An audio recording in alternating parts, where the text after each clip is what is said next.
Ciao ragazzi, my name is Anthony. Welcome back to Inter Worldwide. It is an honor and a privilege to be able to link up with many people across the world, especially when it's been a long time coming. And for this particular guest, it definitely has been. Welcome to the channel, Dom Apuzzo. An absolute pleasure. Welcome to Inter Worldwide, brother. It's great to see you. Thank you, Anthony, bro. Thanks for having me on board, bro. Looking forward to this.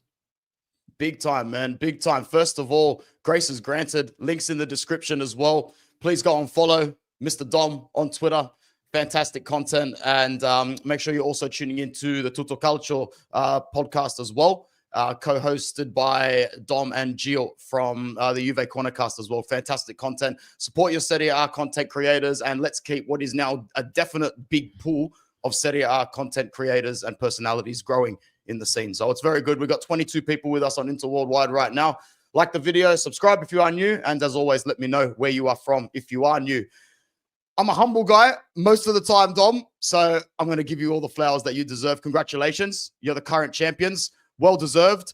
You're coming off the back of a season last season where you were really able to narrow in on your expectations. And even though on paper it says that you've played significantly less fixtures than us, it doesn't matter when you bring home the gold. At the end of the day, excuses are only wearable when you've got some professional victim there to listen to it. So congratulations on your 4th title. Well-deserved.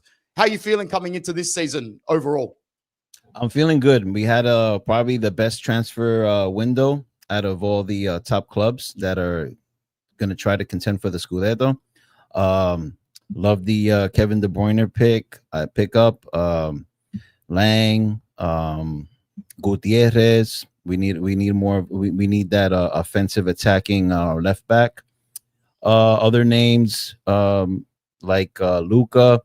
The striker position, I'm not too happy about, but I mean, we did what we had to do, which was have enough depth to compete in multiple fronts, something that we did not have last season. So, you know, to sum it all up, I'm feeling very excited by about this season. As you should, bro. As you should. I mean, let's just talk a little bit about the crazy ending to last season, what it was for you guys. For this segment on the channel, you know, I prefer to pretty much focus as much as I can on the guest and their club. Antonio Conte can barely look De Laurentiis in the eyes as he's holding the Scudetto trophy. And it wasn't even 48 hours. I would ballpark it to about 36 hours later. The biggest U-turn and flip in the managerial merry-go-rounds that we were going to see this season. It made every Napoli fan ecstatic to hear that Antonio Conte had been given the keys to the city. And you know what? Even from our perspective, the fact that he wasn't going back there still made us happy. Ironically, he's literally pinched the Scudetto from us, but we were still happy about that as it is. Keys to the city, Oriali there as well. Fantastic job, training regimen as well, and some funding going into training infrastructure. It's looking good at the moment, man. It's looking good. Overall, what do the fans sort of expect to come from this new build project? Because we know that Antonio Conte doesn't usually spend more than 3 years at a club, but this time it's starting to look a little bit different. We can't say things about Antonio Conte like that because, you know, you can wake up tomorrow and all things can change, but all the dominoes have been put into place for him to succeed at Napoli versus other destinations. Yep. Going to the beginning, that whole awkwardness that happened when we won the Scudetto, I thought he was gone. I was like, yeah, he's moving over to Turin. He's going back. But I've always, because it was because of that. But throughout the tail end of the season, to me, it didn't make sense for him to leave Napoli and go to Juventus when there was a way more attracting project at Napoli. Like ADL had said that, hey, I'm going to have 200 to 250 million available for the transfer market. He had just won the Scudetto. The city loves him, embraced him. Full support of the fans, full support of the team. So it really didn't make sense to me. It would have been a big surprise if he would have left. And then I would have told myself, wow, ADL really must have dropped the ball to lose Conte like that. Conte's big issue was not finding an appropriate Guevara replacement.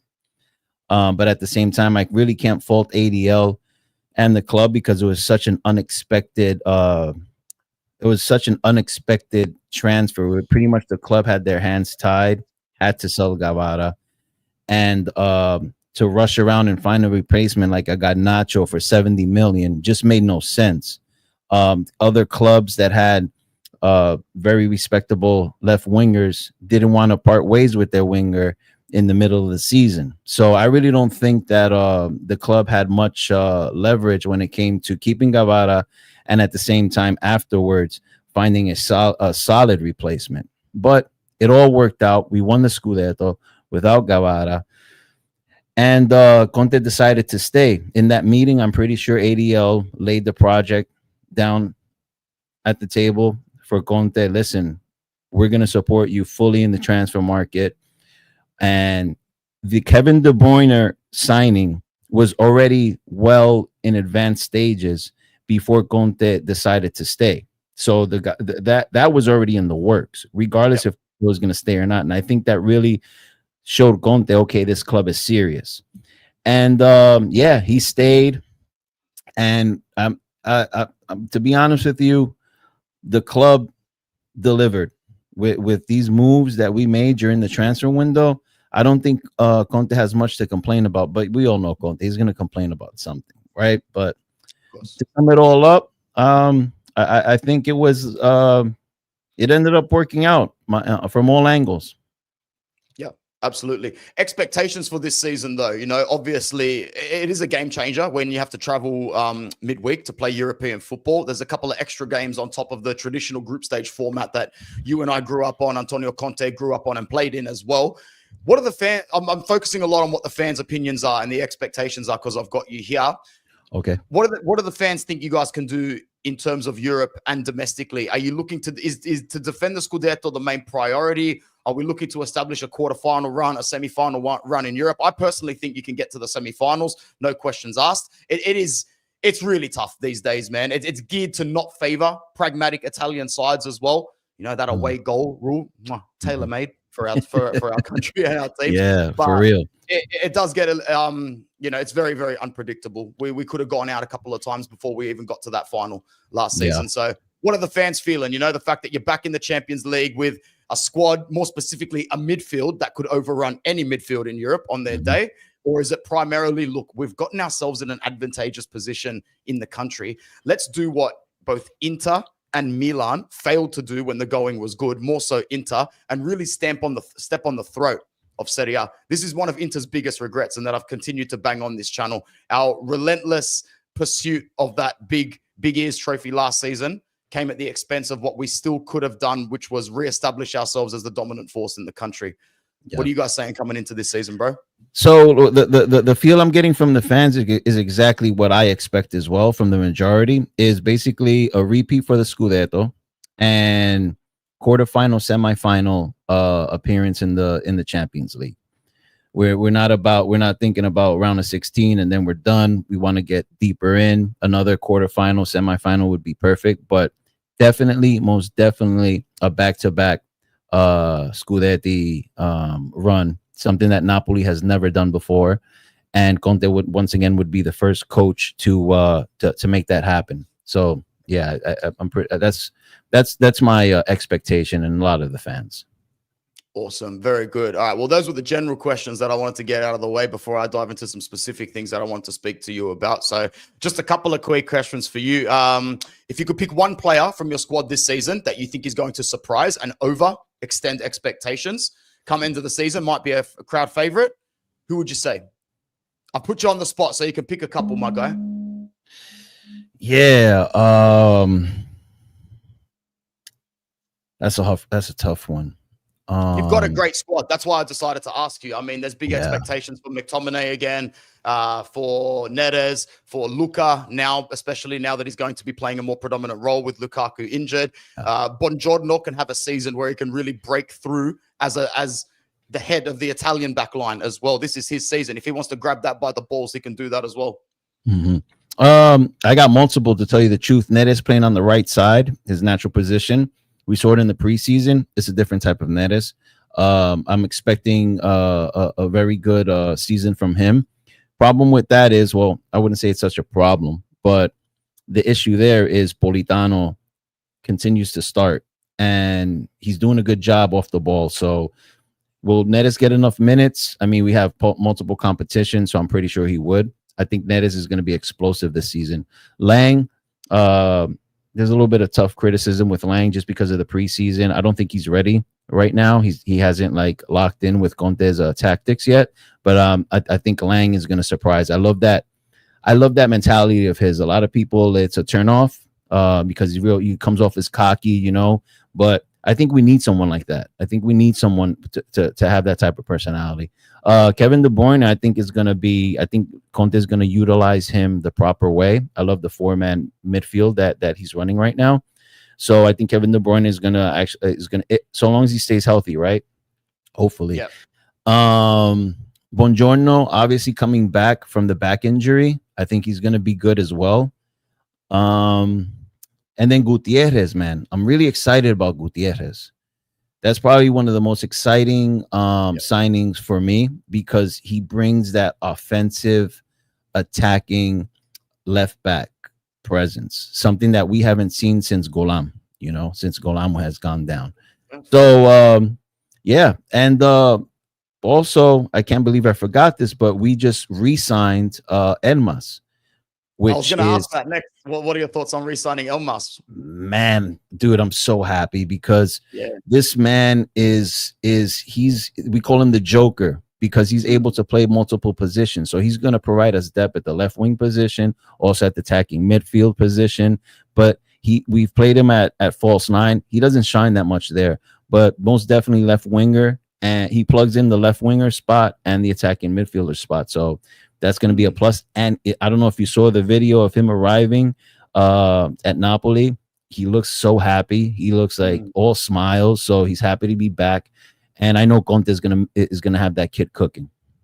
Yeah, man. I can see your defense absolutely suffocating teams. You're already going to be probably the best on the park in terms of, systematic procedure and just getting things right to a T with an amazing shot stopper that, spider-like eats up the goal, man, in Milinkovic-Savic. If you guys can just play that hardcore pressure defense that we know that you are going to play, you're going to force so many stupid shots. And it's going to be, for 70 to 75 minutes of the game, it's going to be Antonio Conte's suffocation football. And when it's good, it's one of the most enjoyable brands of football on the planet. I swear to God, I don't care what anybody says, anybody outside of Italy that doesn't appreciate it. They just don't know. They don't know the real game that we know, man. Simple as that. Flip question for you, though. One or two players that you're concerned about, worried about, or you think might have a season where you go, yo, let's wash the hands of this guy. Can no longer keep up with the project, can no longer keep up with the standards. I don't think there's many, to be honest, which is a really can't pick one, man. I really can't pick one. Luca, if he doesn't lock in, I didn't like his. I wasn't too crazy about his first performance because I don't know, man. It just seems like he wasn't locked in, and I don't know if it was because all of a sudden he became the man once Lukaku went down. Like that was unexpected. Opening game away, unexpected mental pressure. Yeah, and then him seeing that we're shopping around for a striker. Hoyland, we looks like we're landing him. That's more pressure. Like he maybe wanted to shine, to say, hey, not only am I here to fill in for Lukaku, but I want the starting position. So he was really aggressive. So maybe if he could tone it down a little bit. Merit, I would say, is probably the weakest link because now we have Anja, so he's solid. Sorry, brother. Who do the fans expect to start? Because for me, I'd be starting Milinkovic-Savic, to be honest, man. Milinkovic-Savic, you have to start him. He's bloody good. Yeah, but Conte didn't start him the first game of the season, and we're gonna see if he's gonna start him tomorrow. He didn't want to say in the press conference. He said the players know who's starting. I know who's starting, but he didn't let the fans know or the press. So we'll see what's gonna happen with that. I would say Merit. It's going to be a season where now you have the luxury of having two Serie A ready goalkeepers. One of them can rotate in and out of Coppa Italia. One of them can rotate in and out of Europe as well. Even though Inter did make it to the final last season, and you need to be very pragmatic with your squad, people forget like 6 out of our 8 group stage games, we weren't playing our strongest side. We were rotating players. We were rotating players, and Conte will do that in Europe, believe it or not. So Meret and Vanya, they'll enjoy. They'll enjoy swapping. You're saying that Conte will rotate because I'm hearing a lot of criticism that he lacks rotation when it comes to facing multiple, being in multiple competitions. I just don't think he's had the sort of depth to face the multiple competitions that he's got with you guys so far. Let's take him back to when he won the Scudetto at Inter. Who's your number 2 to Handanovic? Padelli. Who's your number 3? Berdny. Berdny played 1 game in his whole life and got 1 red card. He was just a mascot, man. So Antonio Conte didn't really have the depth to rotate for us. And even then, when he came to Inter, different story. The obsession was to attain the Scudetto, and he did that in his second season. He didn't really have time after that when he left to go, all right, let's build on this again, because there was no project. Different circumstances for you guys. He's come to you in the first season, already banked the main objective, kind of has a little bit more tactical flexibility to go forward from here to attain something new and fresh. However, look who we're talking about. That's why both of us won't be fully convinced until we actually see something like that happen with Conte. Yeah, for sure. But for your situation at the moment, I wouldn't rather have any manager in the world, to be honest. I think he really knows how to handle intense amount of pressure until he decides that he doesn't want to handle that pressure anymore. I want to talk to you about overall Serie A. It's the most interesting competition in the world to us. Let's talk a little bit about the competition, about how you expect it to go down, how tight you expect it to be. Can I ask you a general question, Dom? Do you think that we're set for a my club versus yours Scudetto run this season, or are there a couple of other clubs that might join us on the way? Or do you think Inter is not going to join you on the way? Most definitely, I have Inter being a Scudetto contender. I mean, Kiwu, yeah, he's we don't know what we're gonna get out of him yet, but the talent's there, and you guys picked up Bonnie, and you guys have the best front attack in the whole league. That's undeniable. All 4 strikers are solid, and then you have the midfield that's gonna supply them service. Everyone stayed. The most essential players stayed there.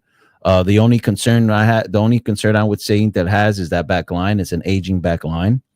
Could they keep up? Can they continue entering this season to compete in multiple competitions? Very surprised you guys didn't pick up a center back and you stalled on Lukman for so long. So I definitely have you guys Scudetto contenders if Kivu knows what he's doing. I had Milan as a contender as well, but I mean they just lost to Cremonese. They won today, but they still didn't look good at all. That score does not reflect the performance on that field today. So if Allegri could do something, fix what's going on there, their back line is weak, and I don't know. I'm not convinced with their strikers. But if it somehow, some way, Allegri does what he does, because one competition Allegri, that's something that you have to consider as a potential Scudetto contender, in my opinion. Other than that, I really don't have for Scudetto contenders. Those are the only two, but definitely you guys, maybe Milan, and that's what I got. Yeah, fair enough. Let's move on to some of the other clubs, man. Let's talk Juve for a second. How do you expect them to go this season? Obviously, an underwhelming transfer market compared to their last transfer market, which was on paper considered to be one of the best transfer markets of all time to them. Obviously, didn't work out. They're now going into the season a little bit more underwhelming, but sometimes less is better when the tools are down and the expectations are off. However, they've blinked and they've gone 6 years. They'll be 6 years without the title this season if they don't get something going soon. Do you see them as a potential threat to the title? How are you looking at them this season? They lack, so their back line is weak as well. I mean, if Bremer goes down or Gatti goes down, they're in trouble. I don't see a creative midfielder that could provide, that attack, that service to Jonathan David. Maybe if they use Yildiz as maybe kind of like a hybrid creative midfielder / winger, it would work. Jonathan David, that was a good pickup. I criticized him heavily in the beginning, but that first game, it seems that he just needs some time, but I see him scoring goals. I have Juventus scoring goals this season, but I don't think they're going to be able to keep up 3 competitions with that squad that they have right now. Yeah, fair enough. Bro, I'm going to ask now. It's very, very early, but there's going to be a bit of a tight scrap for top 4. A very tight scrap for top 4. The Atalanta project for me is finished. They should have really approached a manager with a little bit more attacking, progressive, free-flowing football than the KG Ivan Juric.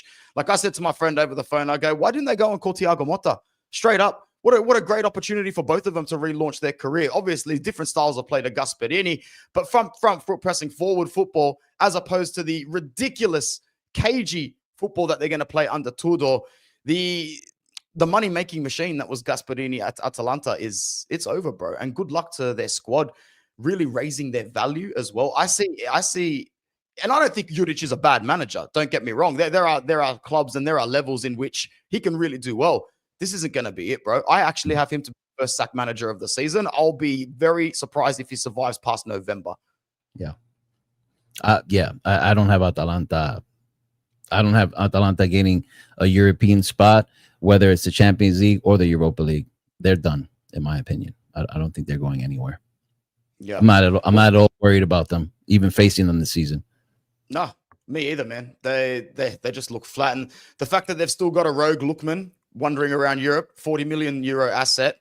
I still don't think that saga, the Lookman saga, is completely over from a point of view from the Atalanta side. I still don't think Inter's going to make a bid, but there has to be up their sleeve because they're just letting a player completely rot, roaming around Europe, man. Crazy. Yeah, man. That was wild. That's drama. That reminds me of kind of like a sequel of Osimhen, but not to that extreme. But it a lot of drama there. A lot of drama. Absolutely, man. What do you make of the Gasperini project with Roma? They snaked a 1-0 win over Bologna in the opening day. It'll obviously take them a little bit of time to get used to it, but I think that was the right choice for Roma. If they can just bear through the first 5 to 6 months of grindy tactical adaptation and fairly, old man stubbornness from Gasperini, I think that they've made the right choice, man. What are you thinking about Roma this season? I think that was the coach that they needed. That was the manager that they needed. It was a great pickup. I think it's like you said. I think Roma. It's gonna take a minute for them to adapt to Gasperini's system, but they look solid on the defensive end. They still look solid. Roma's not an easy club to score on. I do have them making top 4 locked this season. Wow. You've got them in the 4th spot? Maybe 4th, maybe 3rd. 4th, Yeah, maybe right. 3rd. Yep. Who else do you think sneaks in? You think it's going to be Juve, Roma, us, and you? My last question for you was, how do you see Allegri going, man? I saw him get really animated on the touchline this morning after they scored the second goal. It's good to have him back, bro. You need characters like this in the league, man. Screaming at Musa, bro. Like, you know, bro, it's match day 2 and you're away to Lecce and he's losing his shit, cuz. Yo, bro, that was so funny, man. So it depends on Milan, to be honest, because if Milan have these issues, man, and they don't make top 4, then I have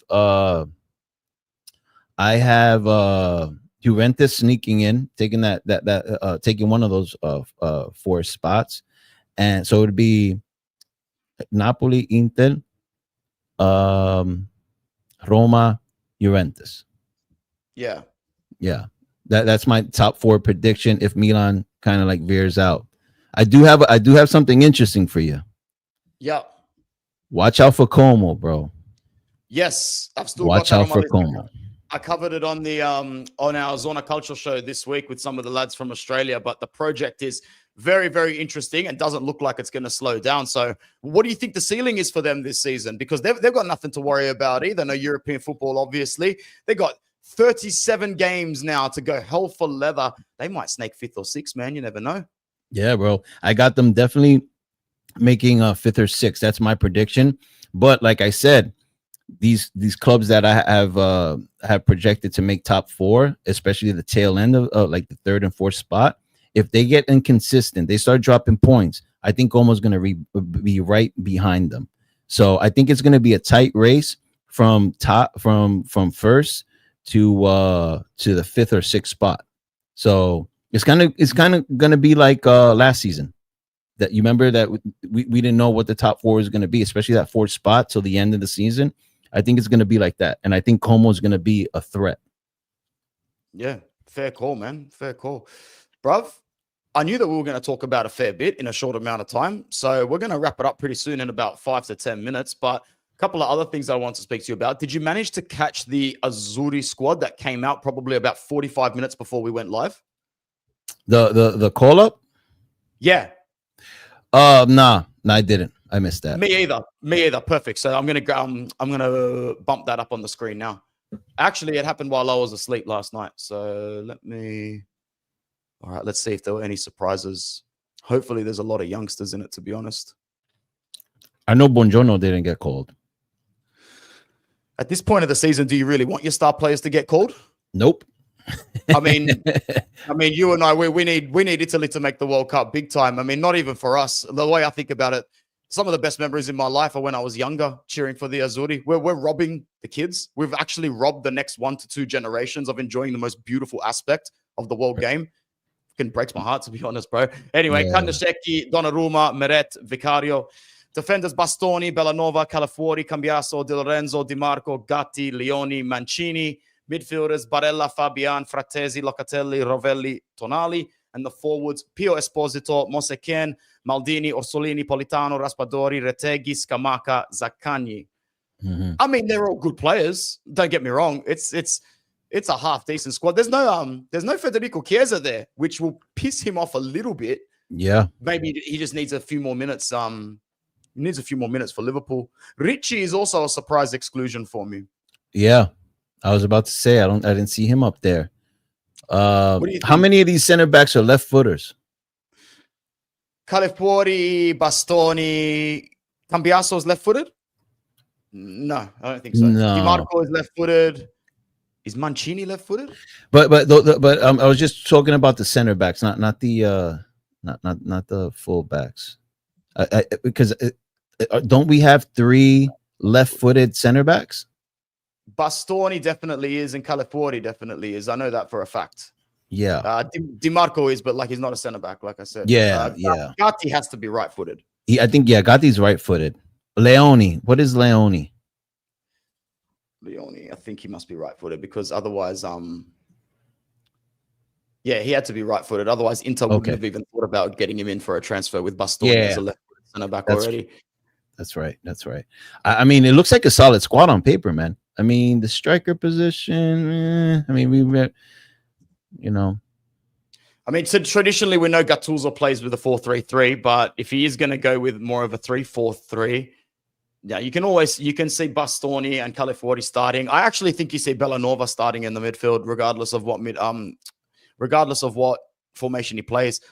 I see him starting Bellanova over Di Lorenzo.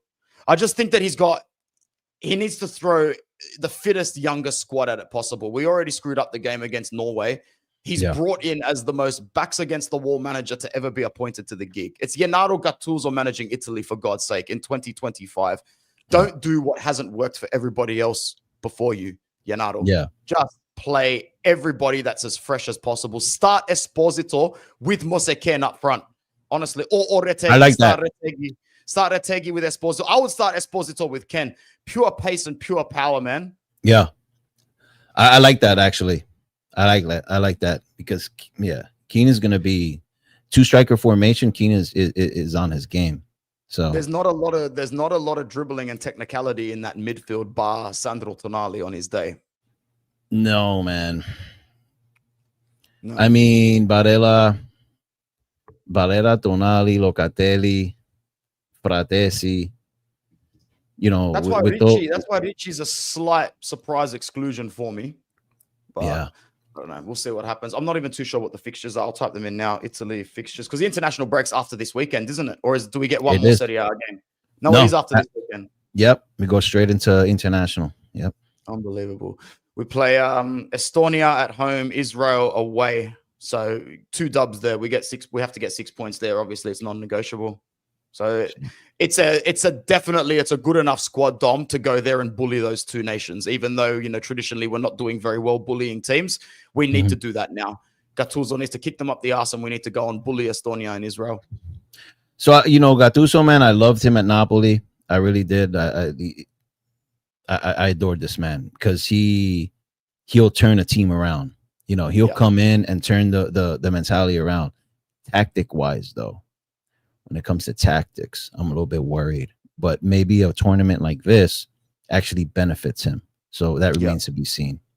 But for sure, you're going to see an Azzurri that's going to be coming out locked in.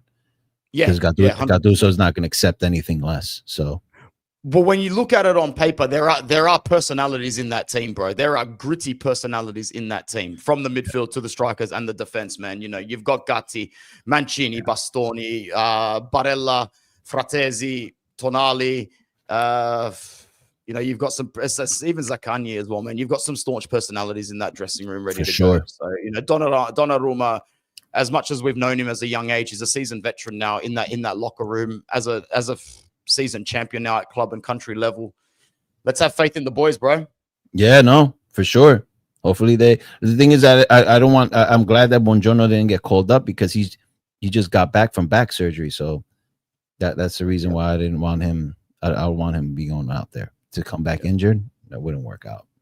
But yeah, we've got 90 people with us on Inter Worldwide right now. So please like the video, subscribe if you are new, and of course, show your support for Dom by heading over to his Twitter and subscribing and following to there as well. A couple of short questions for you, bro, before we finish up, and I'll give you the chance if you wanted to ask any questions from a rival's perspective to Inter.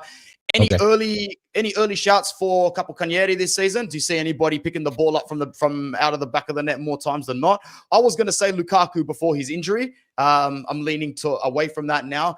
Just quietly, bro. I don't know how closely you watch Inter Worldwide. I'm not Lautaro Martinez's biggest fan in the world. I'm not his biggest fan. I support him as my captain. I do love him to an extent, but just too many patches over the years for me to put my hand up and go, oh, Lautaro's going to score 26 goals this season and be top goal scorer.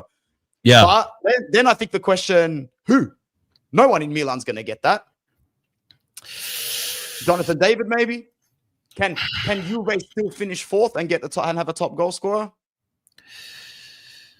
Yeah, I mean, they could because the back line will be an issue, so they'll be always playing catch up. But I do see Jonathan David scoring goals. But I gotta go with somebody on. I gotta go with Inter. I gotta go with Lautaro. This is the safest bet, so I gotta go with him. I'm going with Lautaro Martinez. Everything in my fiber says we need to say Lautaro's going to get it this season, but yeah. I've been burnt by him already. We'll see what happens, man. Any early shouts for relegation in terms of the teams that have been promoted? I mean, I didn't have Cremonese getting 6 out of 6 points on my bingo card so far, but it is very, very early days, man. Any teams in Serie A in general? But I'll just let you know what my thoughts were before the season. I had, I think this is the season where Lecce drops back down, actually. Yeah, I had Lecce, Cremonese, and Pisa to be relegated. I'm sure one of those teams will survive. What about you? I switch out Cremonese and put in Sassuolo, Pisa, and Lecce. Yeah. Well, it looks like you'd be right so far because they're already struggling and suffering. I think I'm looking at Sassuolo's badge and name more than I'm looking at their squad this season because, they're also textbook point merchants when it comes to Inter. We threw away 4 points this season the moment that they were promoted. So, yeah, I'll be hedging. They call them the Giant Killers, right? They call them the Giant Killers. I'll be hedging my betting account and wiping my tears with hundreds on that day, bro. That's for sure. Dom, it's been an absolute pleasure, bro. Do you have any questions from a Napoli perspective? Anything that you wanted to ask to the Inter side before we head off? Yeah, I just wanted to know what the Inter fans and you also as well. How do you guys feel about your CL draw? Yeah, so I'm in the camp of ignore the Champions League this season and pretend it's a competition that doesn't exist because trauma runs deep when you lose a final like that. It's really the same mentality as all of us, in which case we're like, shit, bro, this is a hard tournament now. You really are playing the biggest teams in the world, because back when you drew the pots out, you were always, as our clubs, guaranteed an easy home and away trip. There's always going to be one team in there that you're expected to absolutely give a whooping to. Hopefully 2 of them. Hopefully the team that's expected to finish 3rd in the group is a team that you're still expected to whoop back and forth. As Sir Alex Ferguson used to say, win your home games, don't lose your away games in Europe, and you're crystal clear gravy. Don't worry about that.